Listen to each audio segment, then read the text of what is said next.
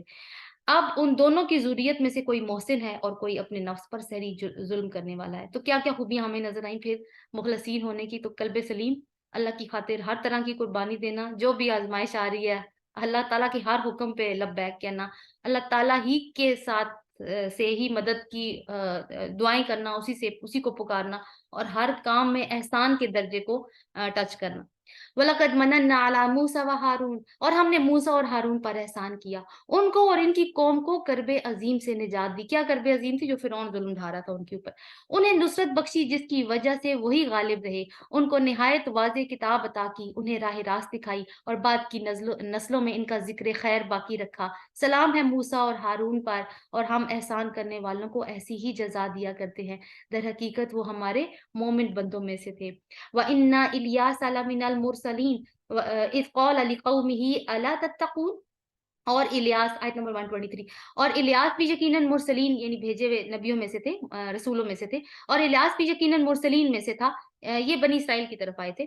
یاد کرو جب اس نے اپنی قوم سے کہا تھا کہ تم لوگ ڈرتے نہیں ہو، کیا تم بال کو پکارتے ہو اور احسن الخالقین کو چھوڑ دیتے ہو؟ بال انہوں نے ایک بت بنا لیا تھا بنی اسرائیل کے کی ایک قوم نے، ایسا بھی وقت ان کے اوپر آیا کہ انہوں نے بت بنا لیا، اس کا نام بال تھا، یعنی آس پاس کی قوموں سے اتنا انفلوئنس ہوئے، اور ایک بادشاہ تھا اس دور میں جس نے ایک مشرک قوم کی خاتون سے شادی کی تھی، وہ کیونکہ بتوں کی پوجا کرتے تھے تو اس کے انفلوئنس میں اتنا وہ آپ دیکھیں برا اثر پھیلا کہ پوری قوم نے ہی بت کی پوجا کرنی شروع کر دی۔ تو حضرت الیاس پھر آئے تھے متنبع کرنے کے لیے ان کو، اس اللہ کو جو تمہارا اور تمہارے اگلے پچھلے آباء و اجداد کا رب ہے، مگر انہوں نے اسے جھٹلا دیا، سو اب یقیناً وہ سزا کے لیے پیش کیے جانے والے ہیں، بجز ان بندگان خدا کے جن کو اللہ نے خالص کر لیا، الا عباد اللہ المخلصین۔ اور الیاس کا ذکر خیر ہم نے بعد کی نسلوں میں باقی رکھا۔ سلام ہے الیاس پر، احسان کرنے والوں کو ہم ایسی ہی جزا دیتے ہیں، واقعی وہ ہمارے مومن بندوں میں سے تھا۔ وَإِنَّ لُوطًا لَّمِنَ الْمُرْسَلِينَ إِذْ نَجَّيْنَاهُ وَأَهْلَهُ أَجْمَعِينَ، اور لوط بھی انہی لوگوں میں سے تھا جو رسول بنا کر بھیجے گئے تھے۔ یاد کرو جب ہم نے اس کو اور اس کے سب گھر والوں کو نجات دی، سوائے ایک بڑھیا کے جو پیچھے رہ جانے والوں میں سے تھی، پھر باقی سب کو تہس نہس کر دیا۔ آج تم شب و روز ان کے اجڑے دیار پر سے گزرتے ہو، کیا تم کو عقل نہیں آتی؟ اور یقیناً وَإِنَّ يُونُسَ لَمِنَ الْمُرْسَلِينَ 139، اور یقیناً یونس بھی رسولوں میں سے تھا۔ یاد کرو جب وہ ایک بھری کشتی کی طرف بھاگ نکلا، پھر قرآن اندازی میں شریک ہوا اور اس میں مات کھائی، آخرکار مچھلی نے اسے نگل لیا اور وہ ملامت زدہ تھا۔ اب اگر وہ تسبیح کرنے والوں میں سے نہ ہوتا تو روز قیامت تک اسی مچھلی کے پیٹ میں رہتا۔ آخرکار ہم نے اسے بڑی سکیم حالت میں ایک چٹیل زمین پر پھینک دیا اور اس پر ایک بیلدار درخت اگا دیا۔ اس کے بعد ہم نے اسے 1,00,000 یا اس سے زائد لوگوں کی طرف بھیجا، وہ ایمان لائے، اور ہم نے ایک وقت خاص تک انہیں باقی رکھا۔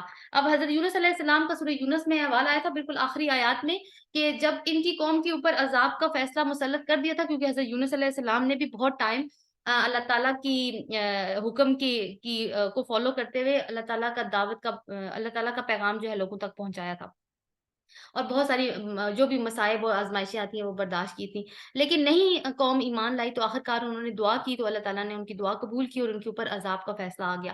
لیکن غلطی ان سے یہ ہوئی کہ انہوں نے قوم سے یہ کہا کہ تم پر عذاب آنے والا ہے، اور خود اس بستی کو چھوڑ کر نکل گئے، حالانکہ یہ ان کو نہیں کرنا چاہیے تھا۔ جب تک اللہ تعالیٰ کا حکم نہ آئے، نبی یا پیغمبر جو ہے وہ اپنی بستی کو چھوڑ کر نہیں نکل سکتا۔ اب جب یہ وہاں سے نکلے ہیں نا تو یہ کشتی میں بیٹھ گئے، اور کشتی جب چل نکلی تو پتہ چلا کہ کشتی کے اوپر تو بہت زیادہ بوجھ ہے، اب کسی نہ کسی کو سمندر میں پھینکنا پڑے گا، تو اب کس کو پھینکے؟ اس کے لیے قرآن اندازی ہوئی تو نام نکلا حضرت یونس علیہ السلام کا۔ یہ جو لفظ آتا ہے نا 140 پہ، اذا ابقا، ابقا کا مطلب ہوتا ہے بھاگا ہوا غلام۔ تو لوگوں نے کہا کہ لگتا ہے کہ پہلے، بلکہ لوگوں نے کہہ دیا لگتا ہے اس کشتی میں کوئی ایسا ہے، انسان سوار ہے جو اپنے مالک سے بھاگا ہوا ہے۔ تو اب حضرت یونس علیہ السلام تھے. اب کیا ہوا جب پورا ان کے نام نکلا تو لوگوں نے اٹھا کے ان کو سمندر میں پھینک دیا. تو مچھلی نے ان کو نگل لیا. اب وہ مچھلی کے پیٹ میں کچھ ٹائم رہے, کتنے دن واللہ عالم. تو وہاں پہ جا کے ان کو مچھلی کے پیٹ میں ان کو ریئلائز ہوا کہ انہوں نے جو ان کو فرض منصبی عطا کیا تھا اس کی انہوں نے پوری طرح سے لاج نہیں رکھی. تو اب اس کے اوپر بہت زیادہ پچھتائے اور اللہ تعالیٰ کی تسبیح کی. سبحانک اللہ, وہ کون سی تھی تسبیح ان کی؟ ربنا ظلمنا انفسنا والی تھی. اور اس کے بعد کیا ہوا کہ اللہ تعالیٰ نے پھر ان کو نکال دیا. مچھلی نے ان کو نا پھینک دیا تھا ساحل کے اوپر, اور وہ بہت زیادہ خراب حالت میں تھے کیونکہ مچھلی کے میدے میں رہنے کی وجہ سے جو ڈائجسٹو جوسز تھے وہ انہوں نے اس کے اوپر, ان کے اوپر اسکن کے اوپر اثر کیا, اور ان کی ساری اسکن بھی خراب ہوتی جا رہی تھی. تو اس کے بعد اللہ تعالیٰ نے ان پہ احسان کیا, ایک درخت ان کے اوپر اگا دیا. کہا جاتا ہے کدو کی بیل تھی, اور اسی سے پھر ان کو آفاقہ ہوا. انہوں نے سائے کا انتظام بھی کیا اور خوراک کا بھی. پھر اللہ تعالیٰ نے ان کو معاف کر دیا اور ایک اور بستی کی طرف ان کو پیغمبر بنا کر بھیجا. اب آیت نمبر 182 سے 149. اب یہاں پہ سورت کا اختتام ہو رہا ہے, اور جو آغاز جو تھا سورت کا وہی اسلوب یہاں پہ بھی دہرایا جائے گا کہ شروع میں کیا بات ہوئی تھی کہ فرشتے اللہ تعالیٰ کی مخلوق ہیں اور ان کی مختلف ڈیوٹیز ہیں, وہ خدائی میں شامل نہیں ہیں. پھر ذرا ان سے پوچھو فَاسْتَفْتِهِمْ أَلِرَبِّكَ الْبَنَاتُ وَلَهُمُ الْبُنُونَ, پھر ذرا ان سے پوچھو کہ کیا تمہارے رب کے لیے تو ہوں بیٹیاں اور ان کے لیے ہوں بیٹے؟ کیا واقعی ہم نے ملائکہ کو عورتیں ہی بنایا ہے؟ اور یہ آنکھوں دیکھی بیان کر رہے ہیں. خوب سن رکھو, دراصل یہ لوگ اپنی من گھڑت سے یہ بات کہتے ہیں کہ اللہ اولاد رکھتا ہے, اور پھر واقعہ یہ جھوٹے ہیں. کیا اللہ نے بیٹوں کے بجائے بیٹیاں اپنے لیے پسند کر دی؟ تمہیں کیا ہو گیا ہے؟ کیسے حکم تم لگاتے ہو؟ کیا تمہیں ہوش نہیں آتا؟ یا پھر تمہارے پاس اپنی ان باتوں کے لیے کوئی صاف سند ہے تو لاؤ اپنی وہ کتاب اگر تم سچے ہو. انہوں نے وَجَعَلُوا بَيْنَهُ وَبَيْنَ الْجِنَّةِ نَسَبًا, آیت نمبر 158. انہوں نے اللہ اور جنوں کے درمیان نسب کا رشتہ بنا رکھا ہے, حالانکہ جن خوب جانتے ہیں کہ یہ لوگ مجرم کی حیثیت سے پیش ہونے والے ہیں. یعنی کیا انہوں نے کہا کہ معاذ اللہ تعالیٰ کا تعلق تھا جنوں کے ساتھ, تو اس کی رزلٹ میں جو فرشتے پیدا ہوئے ہیں. یہ لوگ مجرم کی حیثیت سے پیش ہونے والے ہیں. اللہ ان صفات سے پاک ہے جو اس کے خالص بندوں کے سوا دوسرے لوگ اس کی طرف منسوب کرتے ہیں. بس تم اور تمہارے یہ معبود اللہ سے کسی کو پھیر نہیں سکتے مگر صرف اس کو جو دوزخ کی بھڑکتی ہوئی آگ میں جھلسنے والا ہو. اور ہمارا حال تو یہ ہے کہ ہم میں سے ہر ایک کا ایک مقام مقرر ہے, اور ہم صف بستہ خدمت گار ہیں اور تسبیح کرنے والے ہیں. یہ کون بات کر رہا ہے؟ آخری والی بات یہ فرشتوں نے بات کی ہے کہ ہم تو اللہ تعالیٰ کی ہر وقت تسبیح کرنے والے ہیں. ہم تو صف بستہ ہو کے اس کے سامنے کھڑے ہوتے ہیں, جو حکم وہ دیتے ہیں اللہ تعالیٰ ہم اس حکم کو بجا لاتے ہیں. تو اس میں یہ اس بات کی نفی ہے کہ اللہ تعالیٰ کی فرشتے اللہ تعالیٰ کی اولاد نہیں ہے بلکہ اس کی مخلوق ہے. تو فرشتوں کی تسبیح کیا ہے؟ کیونکہ وہ سبحان اللہ والی بات آتی ہے اس میں, تو سبحان اللہ و بحمدہ سبحان اللہ العظیم, یہ فرشتوں کی تسبیح ہے. وَإِن كَانُوا لَيَقُولُونَ لَوْ أَنَّ عِندَنَا ذِكْرًا مِّنَ الْأَوَّلِينَ, یہ لوگ پہلے تو کہا کرتے تھے کہ کاش ہمارے پاس وہ ذکر ہوتا جو پچھلی قوموں کو ملا تھا. کون سا ذکر؟ یعنی ہمارے پاس بھی کوئی, یہ اہل مکہ کی بات ہو رہی ہے کہ یہ کہا کرتے تھے کہ کاش ہمارے پاس بھی کوئی نبی آتا, ہم پہ بھی کوئی کتاب نازل ہوتی تو ہم اللہ کے مخلص بندے ہوتے. مگر جب وہ آ گیا تو انہوں نے اس کا انکار کر دیا. اب عنقریب انہیں معلوم ہو جائے گا کہ اپنے بھیجے ہوئے بندوں سے ہم پہلے ہی وعدہ کر چکے ہیں کہ یقیناً ان کی مدد کی جائے گی اور ہمارا ہی لشکر غالب ہو کر رہے گا. تو اللہ کے لشکر میں کون شامل ہیں؟ اس کے مخلصین بندے. اور دیکھیے یہاں پہ جو اوپر بات آئی ہے اس سے صاف پتہ چلتا ہے کہ کیا کہتے ہیں, ہم بھی مخلص بندے ہوتے اگر ہم پہ بھی کوئی ذکر نازل ہوتا. تو ذکر کیا ہے؟ یہ قرآن یا کتاب. تو کتاب کے اوپر جو عمل کرے گا, جو کتاب کو پوری طرح لے گا, اس کو فالو کرے گا, وہ اللہ تعالیٰ کا مخلص بندہ بن جائے گا. تو اللہ تعالیٰ کہتے ہیں کہ میرا لشکر ہی غالب رہے گا, یعنی جو اللہ تعالیٰ کے مخلص بندے ہیں انہی کا لشکر غالب ہو کر رہے گا. بس اے نبی صلی اللہ علیہ وسلم کچھ مدت تک انہیں ان کے حال پر چھوڑ دو اور دیکھتے رہو, عنقریب یہ خود بھی دیکھ لیں گے. کیا یہ ہمارے عذاب کے لیے جلدی میں چاہ رہے ہیں؟ جب وہ ان کے صحن میں اترے گا تو وہ دن ان لوگوں کے لیے بہت برا ہوگا جنہیں متنبہ کیا جا چکا ہے. بس ذرا انہیں کچھ مدت کے لیے چھوڑ دو اور دیکھتے رہو, عنقریب یہ خود دیکھ لیں گے. سبحان ربک رب العزت عما یصفون وسلام علی المرسلین والحمد للہ رب العالمین. پاک ہے تیرا رب عزت کا مالک ان تمام باتوں سے جو یہ لوگ بنا رہے ہیں, اور سلام ہے رسولوں پر, اور ساری تعریف اللہ رب العالمین کے لیے ہے. تو یہ جو آخری آیات ہیں 180 سے لے کے 182 تک یہ مجلس کے برخاست ہونے کی دعا بھی ہے. کسی پارٹیسپینٹ نے پوچھا تھا کہ یہ کون سی آیات ہیں، تو یہ سورہ صافات کی آخری 3 آیات ہیں. سورۃ صاد، بسم اللہ الرحمن الرحیم، یہ بھی مکی سورت ہے. صاد والقرآن ذی الذکر بل الذین کفروا فی عزت و شقاق. اللہ کے نام سے جو بے انتہا مہربان اور رحم فرمانے والا ہے. قسم ہے نصیحت صاد، قسم ہے نصیحت بھرے قرآن کی، مگر یہ لوگ جنہوں نے ماننے سے انکار کر دیا سخت تکبر اور ضد میں مبتلا ہے. تو اس قرآن اس صورت میں نا جو سارا مضمون جس چیز کے ارد گرد گھومے گا وہ ذکر ہے. اور ذکر کا مطلب یاد دہانی بھی ہوتا ہے. یاد دہانی کس کی؟ قرآن کی یاد دہانی، اللہ تعالیٰ کے احکامات کی یاد دہانی. تو ذکر اس لیے بھی کہا جاتا ہے کہ یاد دہانی کی ضرورت بار بار پڑتی ہے اور انسان بھول جاتا ہے چیزوں کو. تو اگر انسان بھول جائے تو جیسے ہی اس کو ذکر یاد آ جائے تو پھر اس کو اللہ تعالیٰ کی طرف لوٹنا ہوتا ہے. تو اسی طرح کی مثالیں بھی ہم یہاں پہ اس صورت میں پڑھیں گے انشاءاللہ. جنہوں نے ماننے سے انکار کر دیا سخت تکبر اور ضد میں مبتلا ہے. یعنی کوئی وجہ تو نہیں تھی، کوئی عقل والی بات تو تھی نہیں جس کو وہ پیش کر کے اس کو رد کرتے تھے، مگر بہت صرف اسی چیز کا مظاہرہ کرتے تھے کہ ان کی ہٹ درمی ہے. اس سے پہلے ہم ایسی کتنی ہی قوموں کو ہلاک کر چکے ہیں. اور تو وہ چیخ اٹھے مگر وہ وقت بچنے کا نہیں تھا. کب چیخ اٹھے؟ جب ان کے اوپر عذاب آ گیا تو اس وقت وہ چیخ اٹھے، لیکن اب فائدہ کوئی نہیں تھا. وَعَجِبُوا أَن جَاءَهُم مُنذِرٌ مِّنْهُمْ فَقَالَ الْكَافِرُونَ هَٰذَا سَاحِرٌ كَذَّابٌ.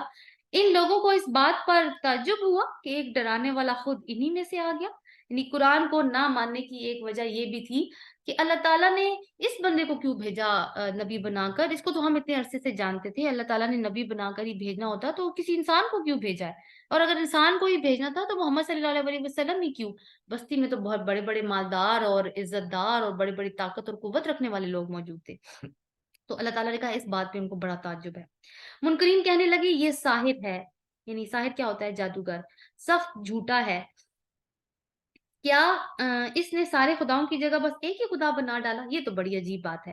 اور سرداران قوم یہ کہتے ہوئے نکل گئے کہ چلو اور ڈٹے رہو اپنے معبودوں کی عبادت پر. یہ بات تو کسی اور ہی غرض سے کہی جا رہی ہے. کون سی بات؟ کہ اللہ تعالیٰ کے اوپر ایمان لاؤ. یہ کچھ اس طرح کا واقعہ ہے کہ حضرت ابو طالب کی طبیعت خراب ہو گئی تو جو مکہ کے بڑے بڑے سردار تھے وہ ان کی عیادت کو آئے تو رسول اللہ صلی اللہ علیہ وسلم بھی وہاں پہ پہنچ گئے. تو ذکر چل پڑا قرآن کا اور اللہ تعالیٰ کی وہی توحید کی دعوت کا. تو وہ فوراً وہاں سے اٹھ کے دامن جھاڑ کے جیسے اٹھتے نا ویسے اٹھ کھڑے ہوئے اور انہوں نے کہا کہ نہیں، اپنے ہی معبودوں کی عبادت پر ڈٹے رہو. یہ محمد صلی اللہ علیہ وسلم جو بات ہم سے کر رہے ہیں اس کا مقصد کچھ اور ہے. یعنی وہ کہتے ہیں ہمیں تو دال میں کچھ کالا نظر آتا ہے، یہ محمد صلی اللہ علیہ وسلم چاہتے ہیں کہ وہ ہم پہ حکمران بن جائے. یہ بات ہم نے زمانے قریب کی ملت میں کسی سے سنی ہی نہیں. یہ کچھ نہیں ہے مگر ایک من گھڑت بات. کیا ہمارے درمیان بس یہی ایک شخص رہ گیا تھا جس پر اللہ کا ذکر نازل کر دیا گیا؟ اصل بات یہ ہے کہ یہ میرے ذکر پر شک کر رہے ہیں اور یہ ساری باتیں اس لیے کر رہے ہیں کہ انہوں نے میرے عذاب کا مزہ نہیں چکھا. یعنی رسول اللہ صلی اللہ علیہ وسلم کو یہاں تسلی بھی دی جا رہی ہے کہ اصل میں وہ آپ کو نہیں جھٹلا رہے. لائک کہ ایز اے پرسن وہ آپ کو نہیں جھٹلا رہے. اصل میں تو انہیں اس آئیڈیالوجی پر شک ہے جو میری تعلیمات ہیں جو آپ پریزنٹ کر رہے ہیں. اصل میں تو وہ ان کے اوپر باتیں کستے ہیں اور یہ ساری باتیں اس لیے کر رہے ہیں کیونکہ انہوں نے میرے عذاب کا مزہ نہیں چکھا. کیا تیرے داتا اور غالب پروردگار کی رحمت کے خزانے ان کے قبضے میں ہیں؟ کیا یہ آسمانوں اور زمین اور ان کے درمیان کی چیزوں کے مالک ہیں؟ اچھا تو یہ عالم اسباب کی بلندیوں پر چڑھ دیکھیں. فَلْيَرْتَقُوا فِي الْأَسْبَابِ. یعنی چیلنج کی طرح کے انداز میں بات ہو رہی ہے کہ یہ اس چیز کا فیصلہ نہیں کریں گے کہ اللہ تعالیٰ اپنے بندوں میں سے کس کو رسول کی حیثیت سے چنتا ہے. کیونکہ اللہ تعالیٰ جو تمہارے معیار ہیں اللہ تعالیٰ ان کو نہیں دیکھتا. یہ اللہ تعالیٰ کا اپنا استحقاق ہے کہ وہ اپنے بندوں میں سے کس پر یہ رحمت نازل کرتا ہے. تو اللہ تعالیٰ کہتے ہیں اگر تم بہت زیادہ وہ ہو بہت تم اپنے آپ کو بڑا سمجھ ہو تو پھر آسمان پہ چڑھ جاؤ آسمان پہ. اور اگر روک سکتے ہو تو پھر اللہ تعالیٰ کی رحمت کو روک لو آسمان کے اوپر چڑھ کے. کذبت قبلہم قوم نوح وعاد وفرعون ذو الاوتاد. اس سے پہلے نوح کی قوم اور عاد اور میخوں والا فرعون اور سمود اور قوم لوط اور ایکا والے جھٹلا چکے ہیں. وہ جتھے تھے یعنی بہت بڑے بڑے گروہ تھے. فرعون کو میخوں والا اس لیے کہا جاتا ہے ایک تو یہ ہے کہ وہ